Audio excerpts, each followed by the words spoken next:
ఓం నమ శివాయ పరబ్రహ్మ పరమాత్మ నమ జగత్తే సతీ పలయ బ్రహ్మ హరిహరాయ త్రిగుణాత్మే సర్వగతిగామి దర్శ దత్తాత్రేయ నమసంతిని సిద్ధి కురు కురు కురు కురు స్వహ. ప్రజలందరికీ నమస్కారము. శ్రీ క్రోధినామ సంవత్సరం 2024 డిసెంబర్ మాసం ధనుస్సు రాశి ఫలితాలు. ఈ ధనుస్సు రాశులు ఉండవలసిన వాళ్ళకి స్థితిగతులు ఎలా ఉన్నాయి, నక్షత్ర గడియలు ఎలా ఉన్నాయి, యోగ గడియలు ఎలా ఉన్నాయి అనేది మనం చెప్పబోతున్నాం. మరి ఈ రాశి వాళ్ళకి మూలా నక్షత్రము 1, 2, 3, 4 పాదములు, పూర్వభద్ర నక్షత్రము 1, 2, 3, 4 పాదములు, ఉత్తరాపాద నక్షత్రము 1వ పాదము కలిస్తేనే ధనుస్సు రాశి ఫలితాలు.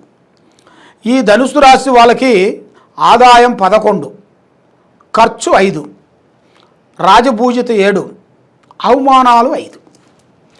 మరి ఈ ధనుస్సు రాశి వాళ్ళకి తెలివితేటలు, ఆలోచన విధానము చాలా పెద్దగా ఉంటుంది. చూసేదాని వరకు అమాయకుల్లా కనబడుతుంటారు, ఏమీ తెలియదని అనుకుంటారు జనాలు. కాబట్టి వీళ్ళకి ముందే జాగ్రత్త చేసుకుంటారు. 10 రోజులు ముందే వాన వస్తుందంటే వీళ్ళ గొడుగు తయారు చేసుకొని పెట్టుకుంటారు ముందే.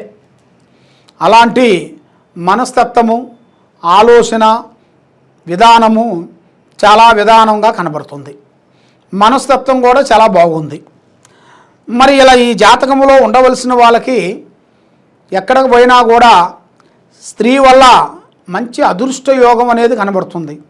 కానీ స్త్రీ జాతకంలో ఒకటే రాంబాణం మాదిరిగా ఒకటే భార్య, ఒకటే స్త్రీ వలన ఇలా జీవితమే మార్పు వస్తుంది. పెద్ద పెద్ద పనులు, పెద్ద పెద్ద కార్యక్రమాలు సాధిస్తారు.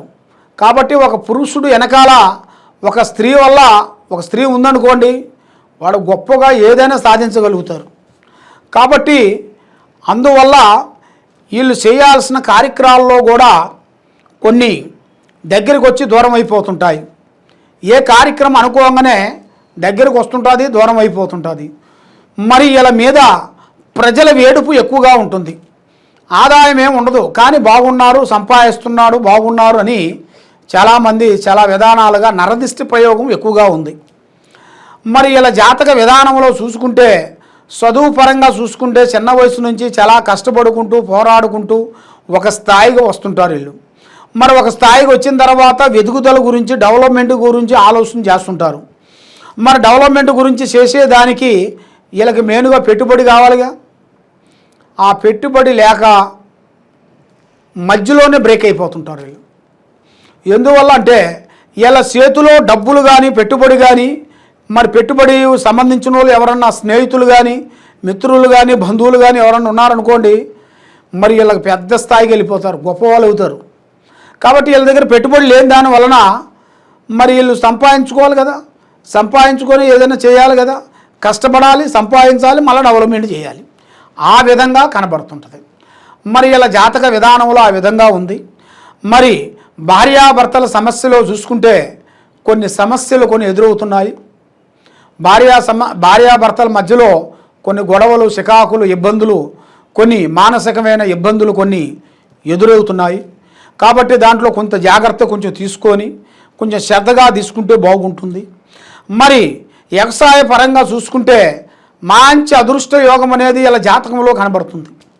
వ్యవసాయం అనేది ఇలా పేరులో చేశారనుకోండి, 100% వీళ్ళకి మంచిగా కలిసి వస్తుంది. ఏ వ్యాపారం, ఏ పని చేసినా, వ్యవసాయం విషయంలో కూడా ఏ పంట చేసినా కూడా అవలేలగా వీళ్ళు సాధించగలుగుతారు. దాంట్లో అభివృద్ధి వచ్చే యోగం అనేది ఇలా జాతకంలో చాలా విధానాలుగా కనబడుతుంది. మరి ప్రేమ విషయం విధానాల్లో చూసుకుంటే ప్రేమలో వచ్చేసి వీళ్ళకి చాలా విధానాలుగా మంచి అదృష్టము. వీళ్ళు ప్రేమించిన స్త్రీలు కానీ, ప్రేమించిన పురుషులు కానీ వీళ్ళ ఇద్దరి వలన, అంటే ఆడవాళ్ళకి మగవాళ్ళు, మగవాళ్ళకి ఆడవాళ్ళు కాబట్టి ఇప్పుడు ఆడవాళ్ళే ఈ రాశి బలంలో ఉన్నారనుకోండి, మగవాళ్ళకి, ఎందుకంటే వాళ్ళకి ధనుసు రాశి ఉందనుకోండి, మగవాళ్ళ నుంచి వాళ్ళకి అదృష్ట యోగం ఉంటుంది. ఎందువల్లంటే స్త్రీ నుంచే కాదు, పురుషుడి నుంచి కూడా ఉంటుంది. ఒక స్త్రీ వెనకాల పురుషుడు ఎలా ఉంటాడో, ఒక స్త్రీ వెనకాల కూడా ఒక పురుషుడు ఉంటాడు. ఆ విధంగా ఇలా జాతక విధానాల్లో కనబడుతుంది. మరి వీళ్ళకి విద్యాపరంగా కూడా పెద్ద పెద్ద విద్యలు పూర్తి చేసుకోవాల్సిన యోగం అనేది చాలా వరకు ఉంది. కొన్ని విదేశాల ప్రయాణాలు, పెద్ద పెద్ద కార్యక్రమాలు పూర్తి చేసే యోగం ఉంది. మరి రియల్ ఎస్టేట్ విధానాల్లో చూసుకుంటే పెద్ద పెద్ద పనులు, పెద్ద పెద్ద కార్యక్రమాలు చేయాల్సింది ఈ నెలలో, ఈ డిసెంబర్ నెలలో వీళ్ళకి మార్పులు కొన్ని రాబోతున్నాయి. కొన్ని ఇళ్ళు కానీ, కొన్ని బండ్లు కానీ, కొన్ని పనులు కానీ, వ్యాపార బిజినెస్లు కానీ మార్పులు. అంటే ఈ బిజినెస్ తీసి కొత్త బిజినెస్ పెట్టడం, మళ్ళీ ఈ బిజినెస్ ఇలాగే ఉంచేసి మళ్ళీ ఇంకో కొత్త బిజినెస్ని స్టార్ట్ చేయటం, దాంట్లో ఎవరన్నా ఒకరిని పార్ట్నర్ని పెట్టి దాన్ని మెయింటైన్ చేయటం. ఆ విధంగా ఇలా జాతక విధానాల్లో మంచిగా కలిసి వచ్చే యోగం అనేది ఈ యోగంలో కనబడుతుంది. మరి మెయిన్గా ఇలా జాతక విధానాల్లో చూసుకుంటే ముఖ్యంగా వీళ్ళు చేసే పనిలో డబ్బు విశేషాల్లో నిలకట అనేది ఉండలేదు. డబ్బు అనేది నిలబడతలేదు. ఎంత సంపాదించినా డబ్బు నిలబడకోకుండా మానసికంగా చాలా వరకు మైండ్ డిస్టర్బెంట్ అవుతుంటారు. మరి ఇంత కష్టపడ్డా ఎందుకు రావట్లేదు, నాకు కారణం ఏమిటి, మరి ఏమిటి లోపం, నా లోపమా, నా భార్య లోపమా, మా పిల్లల లోపమా, ఎక్కడి నుంచి వచ్చిందా అని సతమతం అయిపోతుంటారు. కాబట్టి వీళ్ళకి ఆర్థిక ఇబ్బందులు చాలా కనబడుతున్నాయి. ఆర్థిక ఇబ్బందులు మామూలు ఇబ్బందులు కావు, చాలా ఇబ్బందుల్లో ఉన్నారు. కాబట్టి ఈ ఇబ్బందుల్లో నుంచి ఇలా బయటపడాలంటే వీళ్ళ మీద ఉండాల్సిన దోషాలు కొన్ని కనబడుతున్నాయి. ఒకటి నాగదోషము, ఒకటి కన్ను దిష్టి, ఒకటి గర్భదోషం. గర్భదోషం అనగా సంతాన దోషం అంటారు. ఎందుకంటే వీళ్ళకి సంతానం రాకోకుండా సంతానం వచ్చినట్టుగా వచ్చి ఆగిపోవటము, అబార్షన్ కావటము, ఇబ్బంది కావటము, అలాంటి కొన్ని జరుగుతుంటాయి. కొన్ని కారణాల వలన వాళ్ళకి ఆ సంతానం వచ్చిన సంతానం కూడా రాకోకుండా వచ్చిన దాన్ని కూడా తీసేసే పరిస్థితి వస్తుంది. ఎందుకంటే వాళ్ళు చేసే ఉద్యోగాలను బట్టి, వాళ్ళు చేసే పనులు బట్టి ఇప్పుడు వచ్చిన సంతానం రావాలని చాలామంది కోరుకుంటారు. వచ్చిన సంతానం తీసేస్తుంటారు వాళ్ళు. ఎందుకని వాళ్ళ మీద ఉండాల్సిన కొన్ని గ్రహాలు, నాగగ్రహాలు కొన్ని పట్టుకొని నాగసర్ప గ్రహాల వలన వాళ్ళకి ఆ దోషాల వలన చాలా సతమతం అయిపోతుంటారు. మరి ఆ దోషాలన్నిటికీ మరి ఏం చేస్తే బాగుంటుందండి అని మాకు చాలామంది చాలా విధానాలుగా ఫోన్లు చేస్తుంటారు. చాలామంది చాలా విధానాలుగా మాకు ఫోన్ చేస్తుంటారు. మరి వాళ్ళ మీద ఉండాల్సిన కొన్ని దోషాలకి కొన్ని శాంతం చేయాలి, కొన్ని హోమాలు చేయాలి. ఆ హోమాలు కానీ తప్పకుండా చేస్తే వాళ్ళ మీద ఉండాల్సిన దోషాలు పటాపంచలే వెళ్ళిపోతాయి. వాళ్ళ ఆరోగ్యం బాగుంటుంది, సంతానం బాగుంటుంది, వాళ్ళ బిజినెస్ బాగుంటుంది, వాళ్ళ వ్యవసాయం బాగుంటుంది. వాళ్ళు ఏ పని చేయాలనుకుంటున్నారో ఆ పనిలో వాళ్ళు 100% కంపల్సరీ అభివృద్ధి పొందే యోగం అనేది వాళ్ళ జాతకంలో కనబడుతుంది. మెయిన్గా పూజా బలంలో చూసుకుంటే వీళ్ళకి ప్రతి బుధవారం రోజున వెజిటేబుల్ అంటే కూరగాయలు ఆహార పదార్థము బుధవారం రోజున కూరగాయలతో తినాలి. భోజనం అంటే ఒక పూట భోజనం చేయాలి. చేసి ఆ బుధవారం రోజున స్త్రీ మేడారం సమ్మక్క సారలమ్మ అమ్మవారిని పూజించాలి. బుధవారం రోజున తలస్నానం చేసి పొద్దున తలస్నానం చేసేసి ఆ అమ్మవారికి బంగారం అంటే ఆమెకి ఇష్టం. బంగారం అనగా మన బంగారం పెట్టాలంటే ఏమిటో అనుకుంటాం. బంగారం పెట్టాలంటే బంగారం కాదు. బంగారం అంటే అక్కడ ఆమెకి బెల్లం. ఆ బెల్లాన్ని మీరు 2 గడ్డలుగా తెచ్చేసి 2 కొబ్బరికాయలు తెచ్చుకొని మన ఇంట్లోనే ఆమె పటం ఉంటే పటం పెట్టుకోవాలి. ఆమె పటం లేకపోకుండా ఉందనుకోండి, మన దగ్గర ఒక పూజా మందిర్లోనే ఒక ఆకును తెచ్చి ఆ ఆకులో నవధాన్యములు పోయాలి. నవధాన్యాలు బియ్యము దాంట్లో పోసేసి దాంట్లో 2 బెల్లం గడ్డలు పెట్టేసి ఆ అమ్మవారికి 2 కొబ్బరికాయలు కొట్టి తలస్నానం చేసి ఒక్క పూట భోజనం చేసి ఆకుకూరలతో తినాలి. తినేసి ఆ అమ్మవారు సమ్మక్క సారక్క అమ్మవారిని మనస్ఫూర్తిగా అనుకోవాలి. ఏ కోరికైనా కూడా ఒక కోరిక అనుకున్నారనుకోండి, సంతానం రావాలి అని అనుకున్నాను అలాగే మొక్కాలి. ఉద్యోగం రావాలని అనుకోవాలనుకోండి, ఉద్యోగం రావాలని మొక్కాలి. ఒక అమ్మాయిని ప్రేమిస్తున్నాను, నాకు ఆ ప్రేమ నాకు సక్సెస్ కావాలనుకోవాలనుకోండి, అదొకటే అనుకోవాలి, ఇంకేం లేదు అనుకోకూడదు. ఇక అది ఏది అనుకున్నా ఒకటే అనుకోవాలి.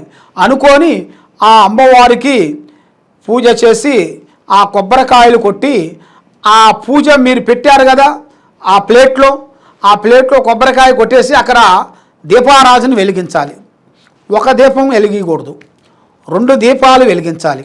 అది ఆవు నూనె, నువ్వుల నూనె, ఆ 2 నువ్వులతోని పెట్టి దీపారాజన చేసి అమ్మవారిని మొక్కాలి. మొక్కి మాకు అనుకున్న కోరిక నెరవేరింది కావాలని మీరు మనస్ఫూర్తిగా అనుకోవాలి. అనుకున్న తర్వాత నెరవేరిన తర్వాత మీరు తప్పకుండా అమ్మవారికి ఒక ముడుపు కట్టాలి. ముడుపు అనగా పసుపు గుడ్డలో మీ చేతుకుంట 3 దోశలు బియ్యం వేసి మూట కట్టాలి. ఒక ఎర్రటి గుడ్డలో 3 దోశలు బియ్యం వేసి ముడుపు కట్టాలి.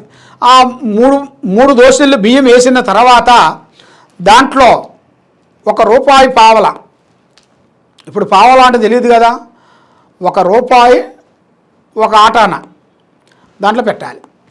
పెట్టేసి దాంట్లో ఒక తమలపాకు, ఆ తమలపాకులో 9 గవ్వలు, లక్ష్మీ గవ్వలు, తెల్లటి లక్ష్మీ గవ్వలు, 9 లక్ష్మీ గవ్వలని తెచ్చుకొని దాంట్లో వేయాలి. ఆ 9 ఆ గవ్వలను తెచ్చుకొని 4 గవ్వలు దీంట్లో ఒక దాంట్లో వేయాలి, ఒక దాంట్లో 5 గవ్వలు వేయాలి. వేసేసి పసుపు కుంకుమ వేసి మూట కట్టేసి మీ పూజా మందిరంలో పెట్టుకోవాలి.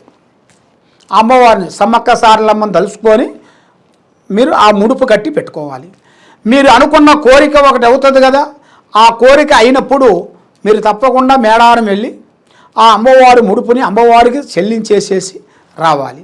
వస్తే మీకు మీద ఉండాల్సిన అష్ట కష్ట దరిద్ర దోష నివారణ పటాపంచలైపోతాయి. ఆరోగ్యాలు బాగుంటాయి, మనసు శాంతిగా ఉంటుంది, లక్ష్మి నిలబడుతుంది, ఏ కార్యక్రమం చేసినా మీకు విజయవంతం అవుతాయి. కాబట్టి మా అమ్మవారు సమ్మక్క సారలమ్మ కాబట్టి మీకు ఏ సందేహాలు ఉన్నా కూడా ఈ కింద ఉండాల్సిన నెంబర్కి మాకు సంప్రదించినట్టుగా అయితే మీ జాతకాన్ని బట్టి, మీ యోగాన్ని బట్టి, మీ నక్షత్రాన్ని బట్టి, మీ మొగరాశిని బట్టి మీకు జాతక చక్రం వేసి మేము ఏ ప్రాబ్లం ఉన్నా, మీ ఇంట్లో ఏ దోషాలు ఉన్నా ఏదున్నా కూడా మేము దివ్య దృష్టితో చూసి మీకు అమ్మవారి విషయాలన్నీ చూసి మేము చెప్పగలుగుతాం. సర్వే జనా సుఖినో భవంతు. ఓం నమః శివాయ.